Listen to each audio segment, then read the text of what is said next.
distribution automatique, c'est notre corps de métier. C'est aujourd'hui les premiers groupes en distribution automatique en termes de volume en Europe. Présents dans 5 pays, mais aux mères italiennes, mais ça, je crois que vous l'avez compris.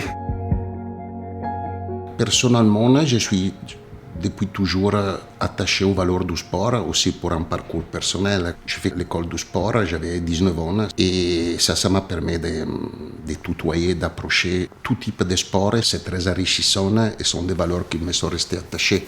On a eu l'idée de travailler sur l'inclusion et avec un athlète qui est en situation de handicap. Et en fait, on a trouvé le parcours de Laurent très intéressant.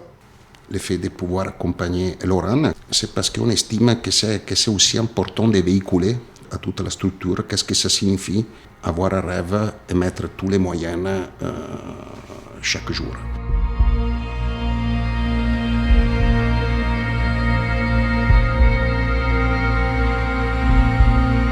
Moi, j'ai commencé l'aviron très jeune, j'ai commencé en 1999 et j'ai fait 2 fois les Jeux Olympiques, 2004-2008, plusieurs fois médaillé aux championnats d'Europe, au championnat du monde.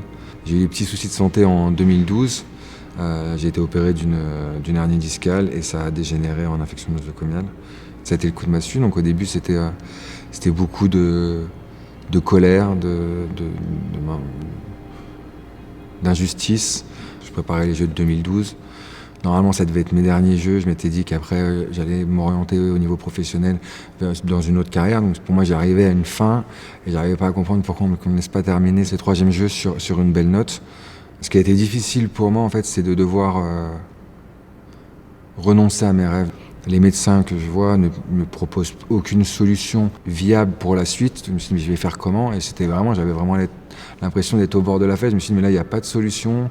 Dans notre quotidien, on est convaincu d'avoir tous les problèmes du monde et que la vie elle est facile pour tout le monde, sauf que pour nous, et tu le relativises toujours quand tu peux te confronter avec expériences différentes et la façon surtout d'affronter les problématiques.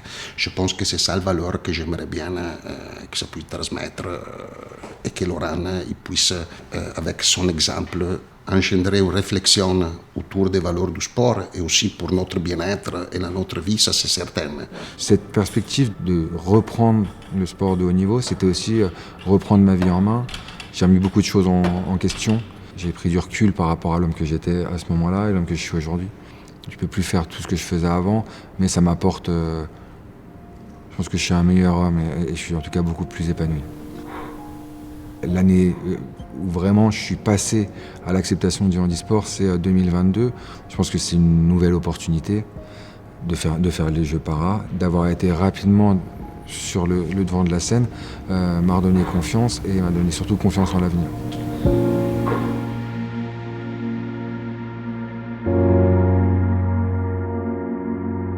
Laurent, lui, il va ramer pour s'entraîner pour l'événement de cet été. Et il va parcourir entre janvier et fin août 5500 km. Nous, on se dit qu'on va essayer de le soutenir à notre façon. Donc on a installé, nous, des rameurs sur le siège. Et dans le sud, on leur propose de courir. Donc tous ces kilomètres vont s'additionner pour pouvoir atteindre les 5500 km et avoir soutenu Laurent sur le même parcours que lui. Ce qu'on voulait, c'est essayer de faire entrer le sport dans l'entreprise pour justement sensibiliser l'ensemble de nos collaborateurs au sport. C'est connu, quand on fait du sport, on est moins stressé, on est plus détendu. Ça nous amène aussi d'améliorer notre posture.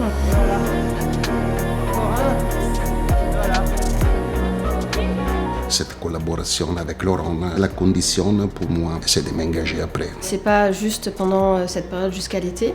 Quand j'ai connu l'histoire de Laurent, j'avoue que la première des réflexions, c'était est-ce que moi j'aurais su le faire ou j'aurais pu le faire? Et la réponse, c'est non.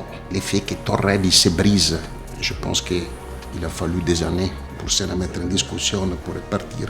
Et ça, sûrement, c'est la chose après la plus profonde. Aujourd'hui, qui arrive à vivre le sport encore avec la même passion et le même engagement d'auparavant, je pense que c'est plus qu'un exemple.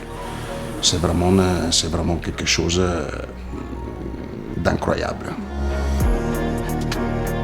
Je peux vous le dire, plus profond de ce que j'ai vécu, que des fois on a besoin d'espoir. Donc moi je veux juste dire, et ça c'est en toute simplicité, en toute transparence, que c'est grâce au sport et à l'entourage que j'ai eu que je peux aujourd'hui parler aux collaborateurs d'IVS France de ce que j'ai vécu, parce que c'est pas une finalité. Rien n'est jamais définitivement fini. Qu'on peut trouver des solutions, il faut juste se donner les moyens de les trouver.